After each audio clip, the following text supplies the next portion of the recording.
Doctor, we are live. Baka, you can start. Okay. Welcome everyone. Thank you for joining us today. I, Barkha Mahajan from Hetero Healthcare, would like to welcome our today's speaker, Dr. Bharat Patodia. He is a consultant medical oncologist with subspecialization in immunotherapy, lung, and breast cancer, currently practicing in AIG Hospitals, Hyderabad, Telangana. He has been practicing medical as a medical oncologist from the last 10 years and 2 years as a specialist. He has also done his medical oncology training from Hinduja College, Mumbai, and has completed his 1 year diploma in lung cancer specialization from Switzerland from University of Zurich. Additionally, he has subspecialization as breast cancer and a certification of competence in breast cancer from University of Germany. So now, without further delay, I would request Dr. Bharat to start the session for today. Welcome, sir. So thank you very much for this opportunity to Hetero. And I was kind enough that Hetero agreed to this program in which we are targeting not other oncologists, but general public, physicians, as well as other practitioners of medical fields, which could be gastroenterologists, surgeons, who are not involved in chemo administration or directly treatment of CML, but see a variety of presentation of CML. And many a times my colleagues, other physicians ask me these questions: when to suspect CML and when to refer. That is the basic questions they ask for.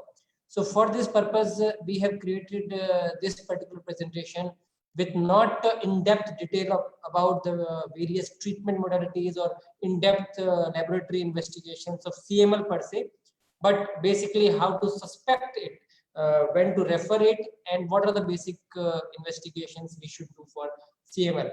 So I'll share my presentation. Yeah.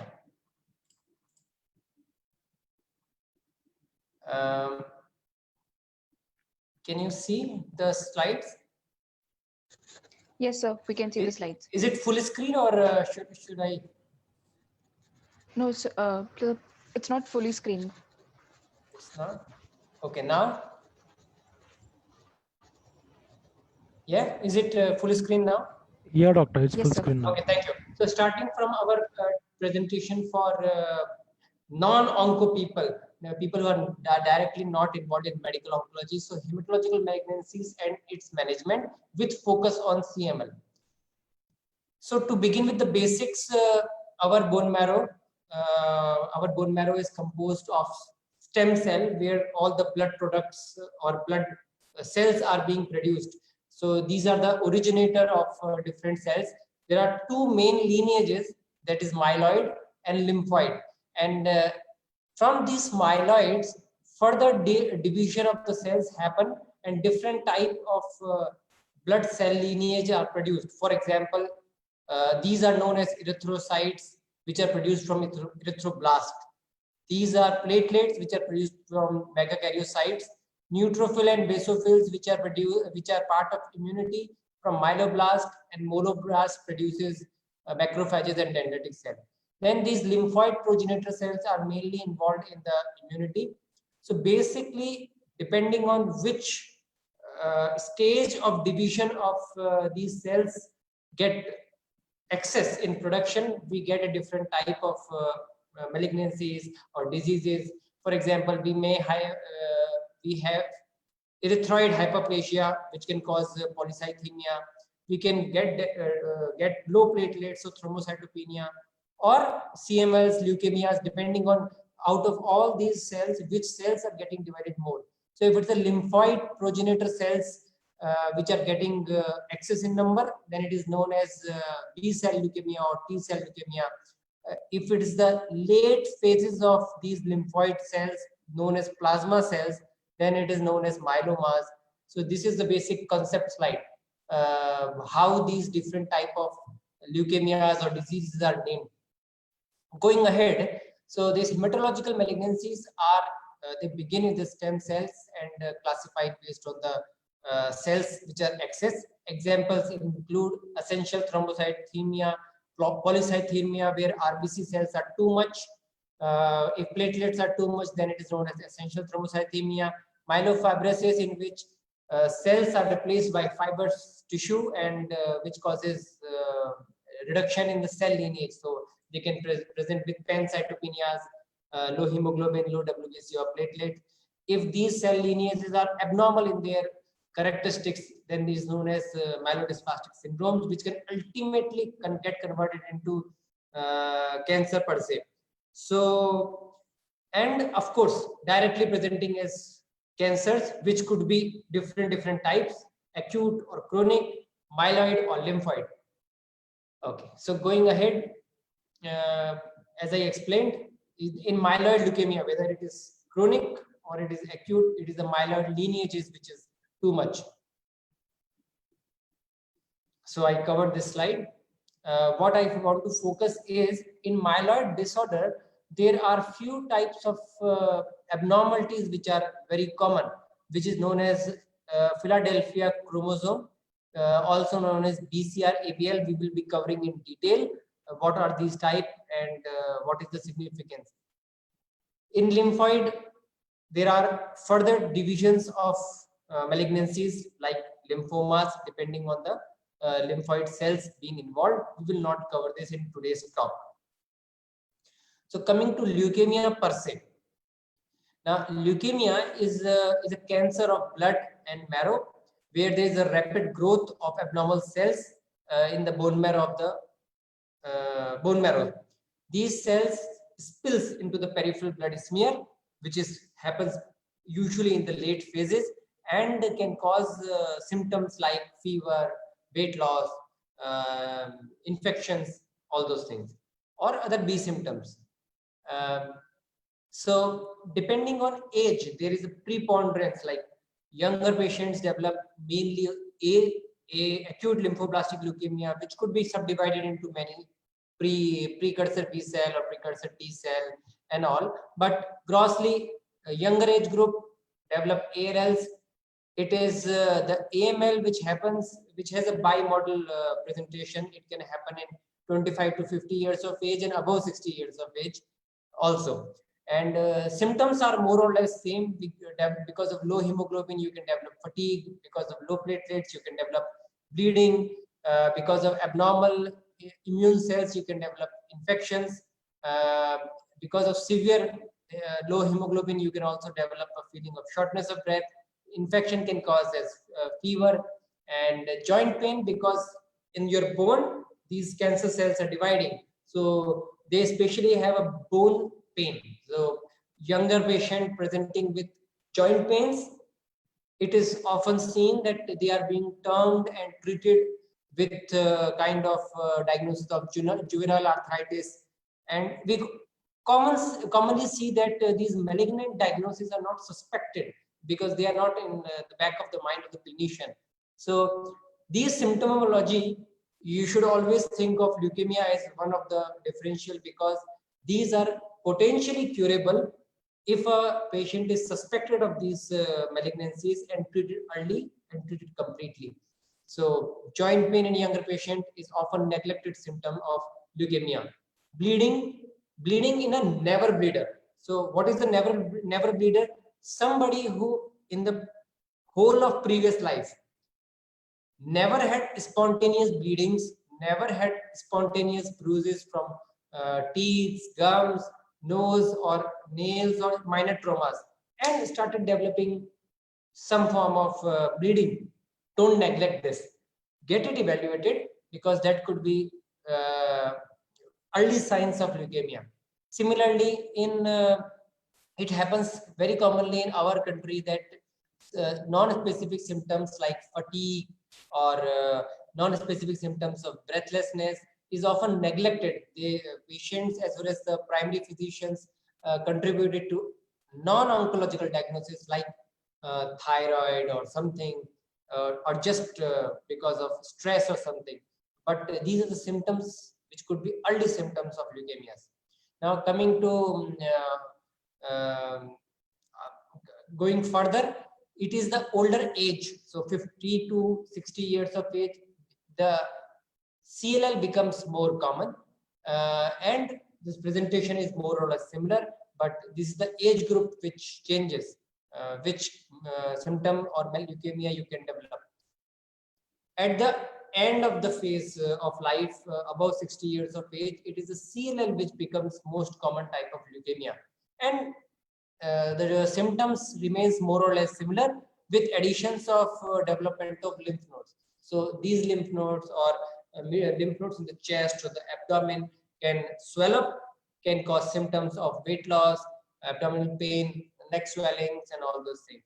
So don't neglect these symptoms. Primary physicians should always keep these malignant differentials in the back of their mind, evaluate it.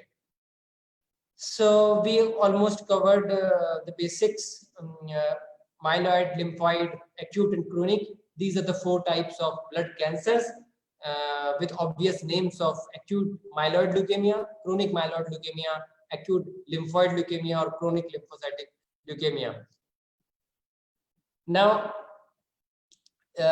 they are differentiated on specific findings. There are cluster of investigations which we offer, ranging from basic investigations like CBC, RFT, LFTs, to specific investigations like bone marrow, and on bone marrow cytogenetic testing, or now even NGS based testings are all we are offering to find out particular mutations which could be present in these cases. So these are the slides which often a pathologist or hematopathologist see on peripheral blood smear. So since this presentation is for non-medical oncologists, pathologists should have a clear communication with clinician if they see these cells. Most of the labs now do communicate back that they are seeing abnormal cell, which can be lymphoid blastic B cells or rod presenting cells, which can be seen in acute myeloid leukemia, or smudge cells which are seen in CLL or CML. There is a basophilic predominance picture. So the pathologist, hematopathologist should communicate with clinician that suspicion of particular type of leukemia could be there. Please evaluate further. But unfortunately, I will say unfortunately, because of various reasons, when a patient get evaluated at a very small slab where there is no direct communication between the pathologist and the clinician, this link often get disconnected. So it happens intentionally or unintentionally. Now, now the basic concept of acute and chronic is, in acute leukemia, things develop rapidly. Symptomology is short. Patient was asymptomatic couple of weeks or month back, started suddenly symptoms which can range from pain, bony pain, to bleeding or weakness. So usually things are very dramatic, fast. While on the chronic leukemia, most patients are asymptomatic. So asymptomatic, presented with mild CBC abnormalities or mild lymph nodes, things get neglected, both on the part of physician as well as the patient also. So these chronic myeloid or chronic lymphoid leukemias often get undiagnosed, then present late in their chronology. When disease burden is high, patient has developed symptoms, things becomes messed up. So as I said, chronic lymphocytic leukemia, most common symptoms are patient can develop painless lymph nodes, may or may not be associated with B symptoms like weight loss, fever, and infections and night sweats. But these are the most common symptoms. Now coming to our topic of the day, CML, which is chronic myeloid leukemia. This is a very special type of leukemia, because with today's treatment, it is nearly curable. What I want to say is, most patient with chronic myeloid leukemia or chronic lymphoid leukemia also achieve a normal lifespan, so that the stigma of leukemia or a patient has reached the end of life, a patient has developed blood cancer, got many patients feel, relatives feel. CML has changed that picture because CML targeted therapy imatinib came first. Now there are targeted therapies in CLL also. The beauty of this CML is almost nearly complete 100% of the patient has this particular type of translocation. Now, if you see our genome, human genome has multiple chromosomes named from 1 to 23 and all. There is a chromosome number 9 and there is a chromosome number 22. Part of these chromosomes get fusion. So we call it 922. ABL part of 9, BCR part of 22. During some division of some stem cell get mixed up. Once they are mixed up, they produce abnormal cells, abnormal protein, which ultimately start getting dividing and getting accumulated in the bone marrow, causing the CML to be there. So CML has 3 phases. It has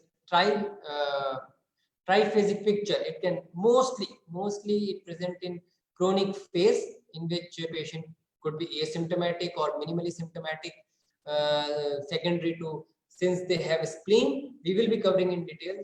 Spleen can cause early fullness of the stomach. So these things can happen. Chronic phase is considered when there is less than 10% of blasts in the periphery or the bone marrow. If the number of blasts increases from 10 to 19, it is known as accelerated phase. And if it is more than 20, it is known as blast phase. Blast phase is treated as acute myeloid leukemia. Till it is not in the blast phase, chronic or accelerated phase can be treated as a chronic phase just with the tablet. So CML, if presented late, if treated late, they can end up in a blast crisis where they have a high mortality, comorbidities, complications, and difficult to treat. So it is best to suspect it early, treat it early. Now coming to the main theme of the presentation, since we are targeting general physicians and non-medical oncology people, it is the history, which history is most important. Physical examination, laboratory test, targeted laboratory test, and non-targeted laboratory test. So medical history, the detailed history can give suspicion of leukemia. I covered multiple ways of cancer patient present, like younger patient, never bleeder, started bleeding. Somebody is having early satiety. Early satiety means patient was asymptomatic, young, healthy, 30, 40, 50 years of male, started having pain in the right upper quadrant of the abdomen or fullness of the left side of the abdomen. Think of splenomegaly. Most of the physicians do offer ultrasound of the abdomen. On the ultrasound, if the spleen is enlarged, on the peripheral blood smear, if there is basophilia, then think of CML in that situation. If never suspected patient is complaining of joint pains associated with some abnormalities or B symptoms like fever or weight loss, don't neglect them.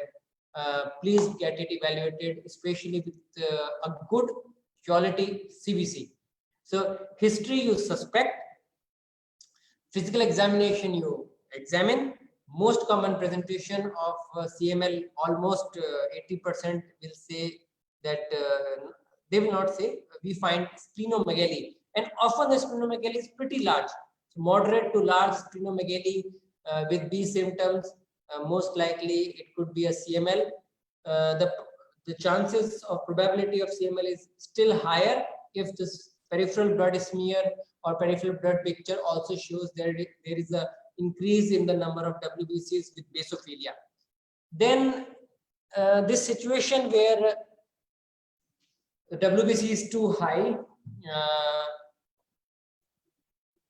general physicians who are not getting exposed to oncological diseases often confuse the situation with some sort of infection, leukemoid reactions, or something else. So in that situation, this lab score is often helpful. lab score is low in CML, and but the availability of lab score is something not routinely available. So probably a tertiary lab you have to send the sample to. So coming, so CML people often have on their CBC increased white blood cells because the WBCs are too much. So in bone marrow there is a limited space. So because the WBC is too much, the other lineage of bone marrow like RBCs, platelets goes down, and patient can develop bicytopenias along with increase in neutrophils or the WBC per se with basophilia. Basophilia is something which is specific for CML. So usually we don't see basophils in normal population who are healthy population. So if basophils are increased to 3%, 6%, 7%, this is the time one should suspect CML and evaluate the patient. Okay, so I covered these aspects. Blast cells are usually not present in the blood. If blast cells are present in the blood, then there is a high possibility that we are seeing probably a blast crisis also, and in that situation the bone marrow becomes very important. Now coming to the, so we have covered the routine investigations. So we will do ultrasound, CBC, RFT, LFT, other causes of neutrophil or WBC to go high, other causes of hemoglobin to drop like iron studies and all, based on the history, if any toxicity profile has to be done, all those things. Now coming to more specific tests. So based on CBC, a pathologist say the possibility of leukemia could be there, or combination of symptoms, clinical findings and CBC. Clinicians feel that it could be a leukemia or some myeloproliferative disorders. Then we order a bone marrow aspiration and biopsy, and I covered the slides. In bone marrow we can see the similar picture of either ORs or rods or blast cells or smudge cells and all those things. So in CML per se, which is today's topic, bone marrow is often hypercellular because the leukemia cells are dividing inside the bone marrow. And once on the bone marrow, you also suspect, the hematopathologist suspect that there is CML, then we get it evaluated for proper CML investigation like translocation 922, which we covered, Philadelphia, which is specific for CML. Now, genetic test, as I just mentioned, Philadelphia chromosome, BCR-ABL gene, it can be done on the bone marrow. If peripheral blood smear does show a blast, bone marrow becomes not compulsory. You can also send the peripheral blood for evaluation of BCR-ABL because the blast is same whether it is in the periphery or in the bone marrow. So we can do those tests also. Then there are conventional cytogenetics, the same translocation. So BCR-ABL gene is a molecular test, and translocation 922 is a cytogenetic test which is done on the karyotyping. So that is also required. More than 80% of CML patient will have a Philadelphia chromosome being positive. There is a very rarity in which CML can have Philadelphia chromosome negative also. Today we will not cover that because that is more concerned of a proper medical oncologist or hemato-oncologist who are concerned with proper treatment. Because in 922 negative CML, imatinib or targeted therapies may not work. We will not cover that. Now, with advent of technology, there are other types of tests available like next generation sequencing based molecular diagnosis of CML or myeloproliferative neoplasm. So CML is part of that. We can send that. It is not a mandatory part of CML workup, but since it can show many of the rare mutations, we often end up sending all those tests.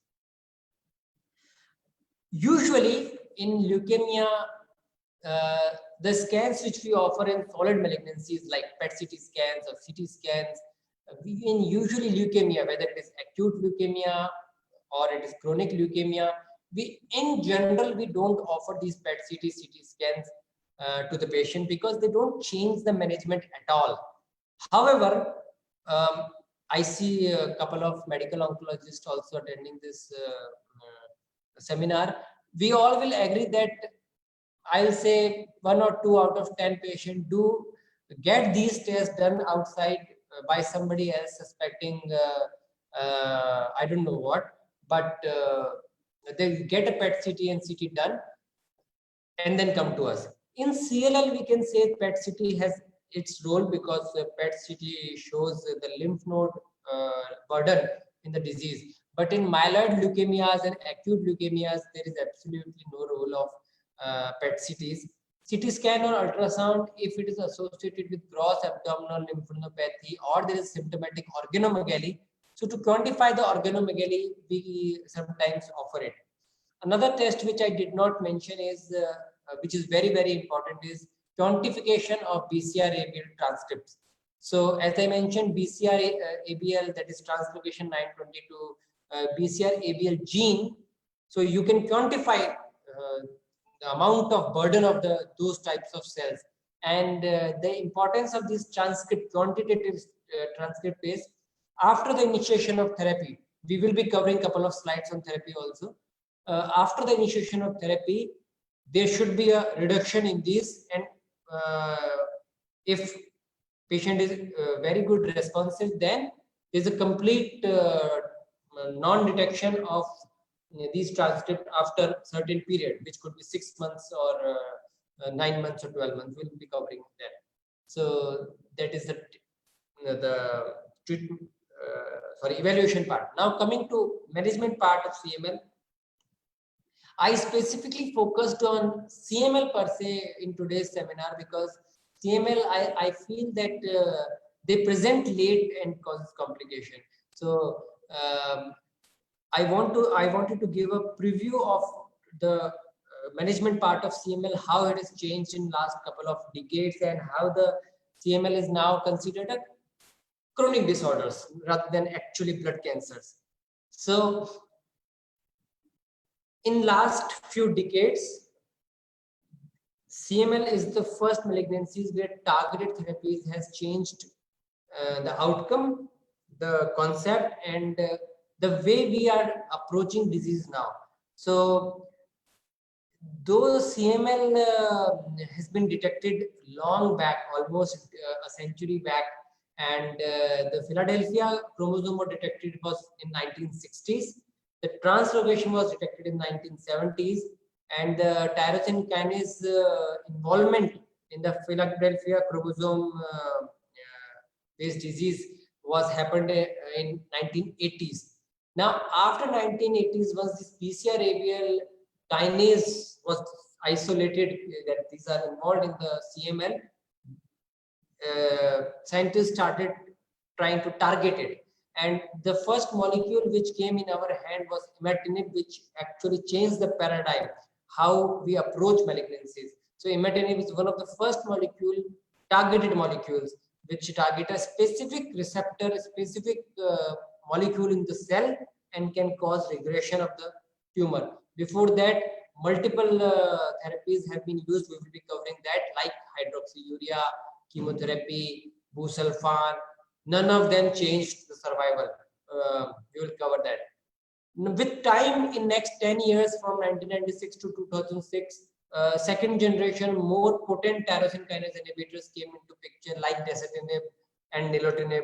Now, third generation is also available. Recent addition in our armamentarium is bosutinib and ponatinib. So, this is a slide which I was saying. In last couple of decades, see, 1980s we were using busulfan. 5-year survival was less than 40%.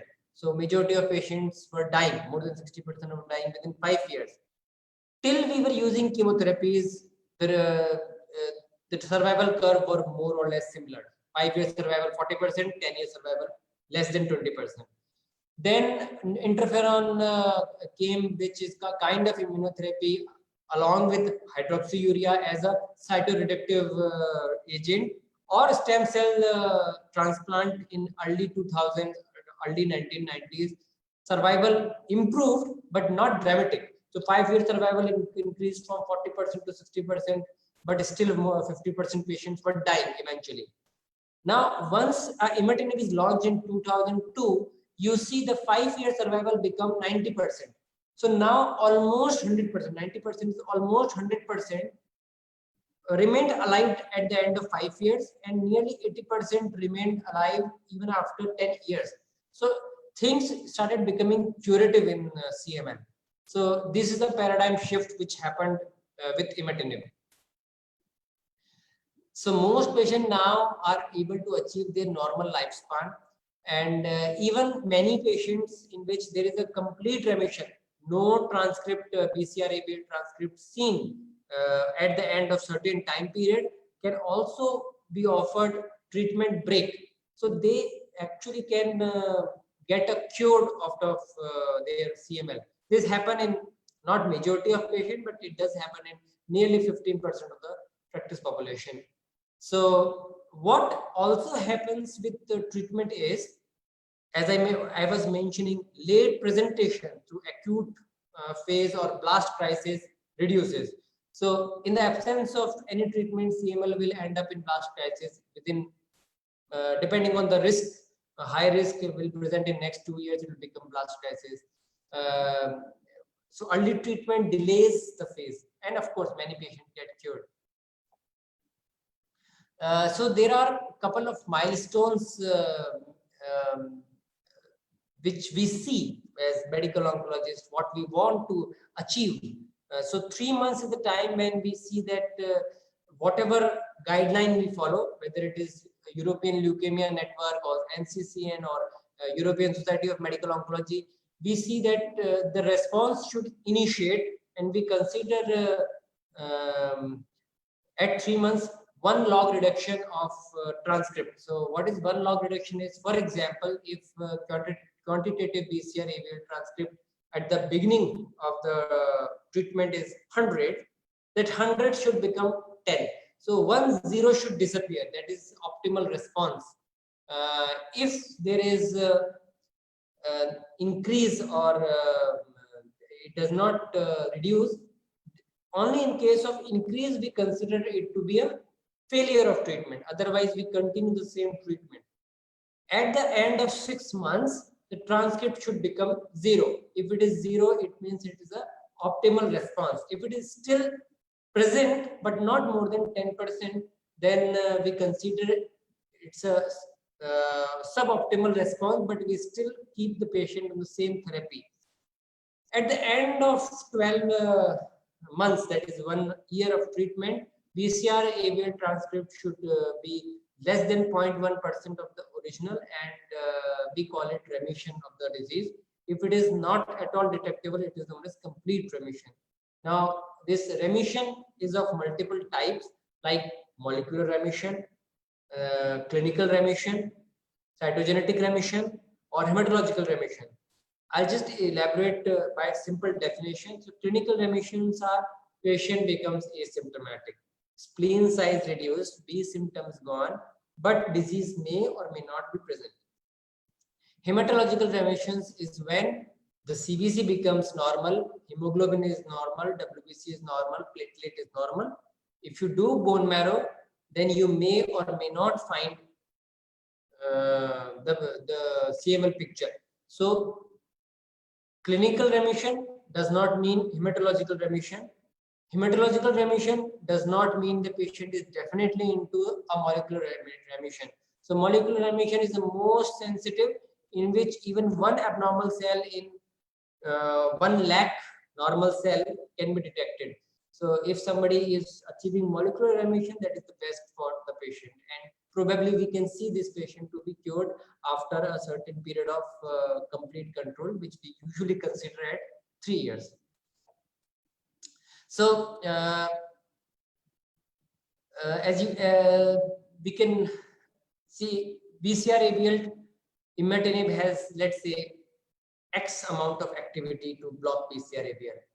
When the second generation comes, nilotinib, dasatinib, or bosutinib, they differ in the potency.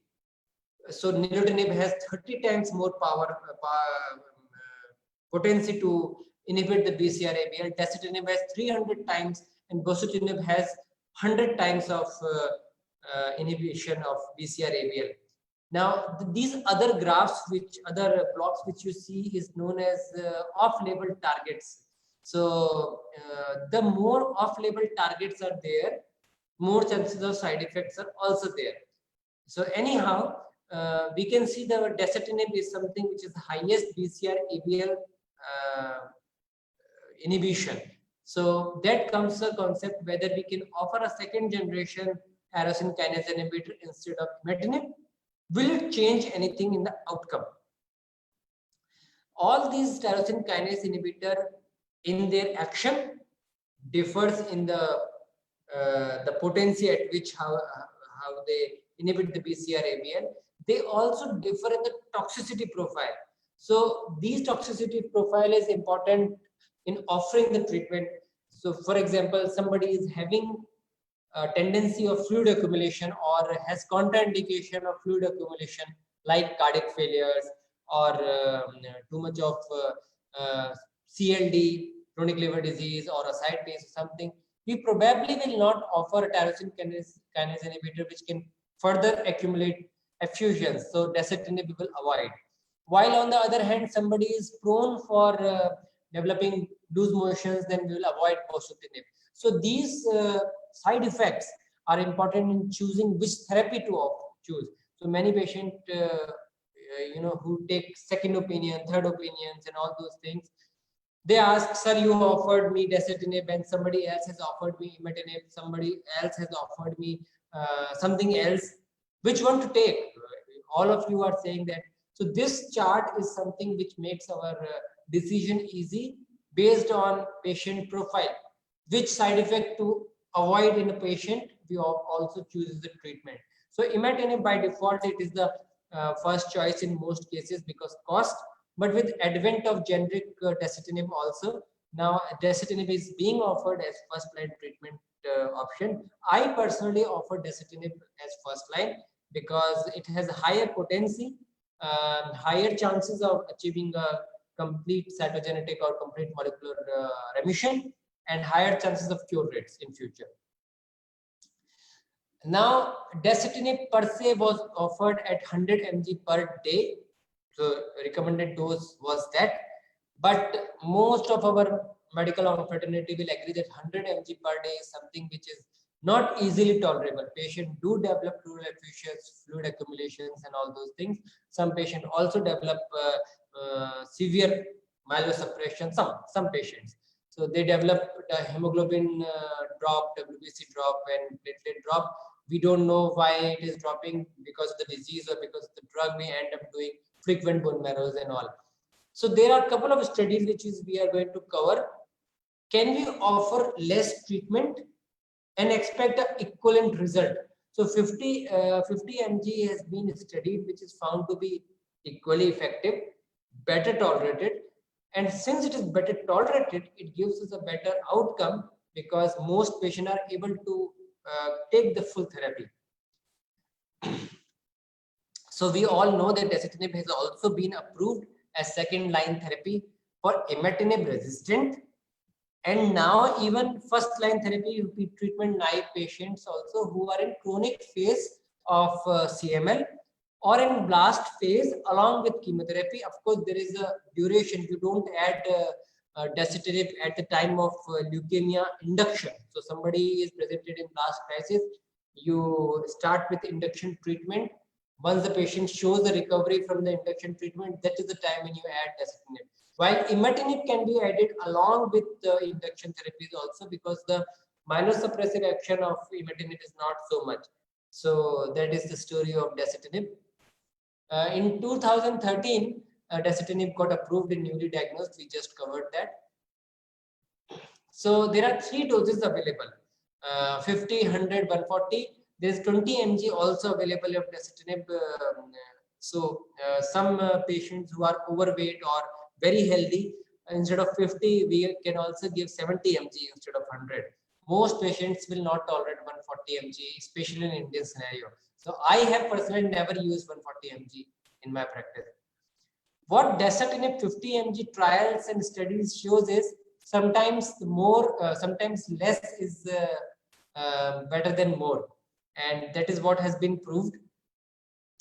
So 2 studies has been released in the last couple of years, 2018 and 2013, which shows that the 2018 shows the early results of this study, and 2020 is a longer follow-up, lower dose of dasatinib. So with this, what we found is these are in this study more or less same inclusion criteria, that is good performance score and good organ function, not in crisis, no previous CML therapies. They were started on dasatinib, and treatment was continued at progression. The primary endpoint was molecular response at 50% at the end of 12 months, and secondary endpoint was cytogenetic response of 70%, 75% at 6 months.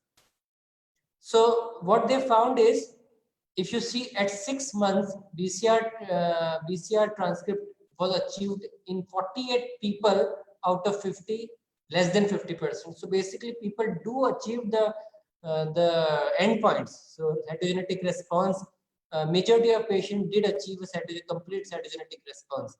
So median follow-up of 9 months, 60 patients were available for evaluation, and BCR most of them achieved, 86% achieved the endpoints. Only one patient developed a pleural effusion, which is most common clinical problem for medical oncologists. So what we found is this lower dose is kind of good in its response. This is the graphical representation. If you see the red, previously used dasatinib dose of 100, dasatinib 50 is actually better than 100 and better than imatinib also. So a second generation, lower dose of second generation tyrosine kinase inhibitor is proven better than the first generation. It is also better than the higher dose of the same second generation tyrosine kinase inhibitors at the end of whatever timeline you consider, 3 months, 6 months, 9 months, 12 months. So 50 mg of dasatinib is what being offered in most of our patients. And safety, as I just mentioned, minority of patients, only 12% required dose interruption, stopping, and only 1% developed a clinically significant pleural effusion. And that also could be managed by dose reduction to 20 mg. So conclusion is that dasatinib 50 mg is an effective and safe therapy. I have shifted my therapy from imatinib to dasatinib 50 mg or 70 mg in a good bulk patient for treatment naive CML patients in chronic phase. High response and rapid achievement of cytogenetic remission was observed in nearly all of the patients at 6 months. And at 12 months, molecular response of 80% is achieved, which is very motivating. And also there is a good favorable toxicity profile. All of my patients who is on dasatinib, none of them is required to dose interrupt. One patient required a dose interruption only because he developed pancytopenia, not pancytopenia, thrombocytopenia, secondary to dengue infection. So because of dengue, his platelet reduced. So for around 15 days or 20 days, I stopped dasatinib. But dasatinib per se did not cause major toxicity. So this another study which came in 2020 gave a relatively longer, same patient cohort is being followed up for a little longer, and they also found a similar picture of molecular, cytogenetic, and clinical response. We can see that at 3 months, almost at 12 months, almost 100% achieved the complete cytogenetic remission. So very promising data. 78 of 81 patients achieved the BCR-ABL transcript less than 10% within 3 months. So good response, early response. the complete cytogenetic response at 6 months and 12 months is above 80%, 95% in 12 months, so nearly 100%. And cumulative molecular response at 6 months and 12 months is reaching 80%. Very, very, very motivating data, and enough to shift practice to second generation tyrosine kinase inhibitor at a lower dose. So same pleural effusion, this same safety profile is excellent. Only 6% of the patient required a pleural effusion dose interruption. And the special thing is, for this subgroup of patients who did develop a pleural effusion, none of them had a recurrence of pleural effusion once resuming the dasatinib. So compared to other toxicities of chemo, where we avoid a particular type of chemotherapy. So somebody is having neuropathy with oxaliplatin or some chemotherapy. After a certain grade, we don't re-challenge the drug to that patient. While in dasatinib, we can actually re-challenge the drug again without any, without recurrence of the same toxicity. So that is a specific thing about dasatinib. Now, if we see the overall survival, 77 patients remain in the study. 2-year event-free and overall survival rate were nearly 100%. We are coming to the end of our presentation. The dasatinib 50 mg at present is scoring high compared to other second generation tyrosine kinase inhibitor, which is nilotinib. Imatinib is much lower. Similar picture with bosutinib. Dasatinib 50 mg is higher than imatinib and bosutinib. So at present, the dasatinib is winner of the all the talks, where low dose dasatinib shows demonstrate a faster, deeper molecular response, longer overall survivals, with no extra risk of progression. So this is the cost-effective treatment, especially in Indian setup where generic dasatinib is available. So since we are short of time, we are almost near 2 o'clock. There are a couple of chats which I am seeing here. Let me answer those questions first. Can Mr. Charanjeevi is asking, can 70 mg also be used as OD dose in disease progressed patient? So yes, in a disease progression who has progressed, shown so progression, if there is a gross failure of the disease dasatinib, then there are two options. You can either change to a different agent, or you can increase the dose of the so I have used, since none of my patient has gone for failure of dasatinib, so I cannot say, but my colleague who has been using dasatinib for a couple of years now has shown response by increasing the dose. But of course, tolerance becomes the difficult part. Many of the other people have changed the dose from changed the drug from dasatinib to ponatinib or bosutinib. So that is the other answer. So coming to the last few slides, low dose dasatinib treatment-free remission is faster, deeper, and more sustained. At present, we have data at 2 years. Following time will tell the same response is seeing and continued for a longer duration of time or not. So with this, I end. And if any questions are there, please put your questions. I see that chat is being available, disabled to the organizers. Please make the chat. Sure, sir. Chiranjeevi? Yeah. Since we have just 10 minutes more, if anybody else wants to talk, ask, then please. Is there any further questions from the attendees? Just a second, Baka. I'm forwarding the next question to you. Sure. Yeah. Here it is. We did manage to finish on time. 50 mg yes. OD will be given, will be a game changer in the CML because of the launch of Generis. Excellent. Yes, I agree.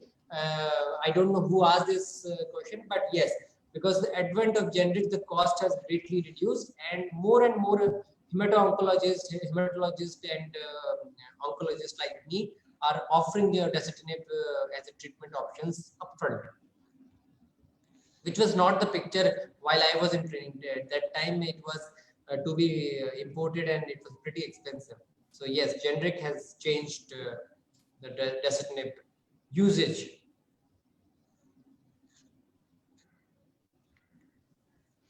So any other questions? We managed to finish on time. I was not expecting that. Yes, sir. Yeah. So thank you so much for this enlightening presentation, specifically on highlighting all the points on dasatinib, the 50 mg and 100 mg comparison, and what dose should be given to the patients. Yeah, I hope since many of the attendees are non-onco physicians and not from many patients are also attending this seminar. These queries, which are most commonly asked, which one do you offer dasatinib, somebody else imatinib, what should I take? And especially for physicians to whom the patient first approach, how to evaluate, when to suspect, these most common questions are answered. And I hope I have just did a justified presentation for my audiences. Surely, sir. Surely, sir. Yeah. So any other questions, Chiranjeevi? No, Barkha. Okay. Thank you, Chiranjeevi. So we'll end this academic session, and thank you very much to HITRO for organizing this talk and organizing this scientific activities. Please do Thank you so share much, sir. the video presentation on YouTube or any other physicians, patients who would like to hear more on this topic. Sure, sir. Sure, sir. Thank you, sir. I'll end from Yeah. my side. Sure, sir. Thank you.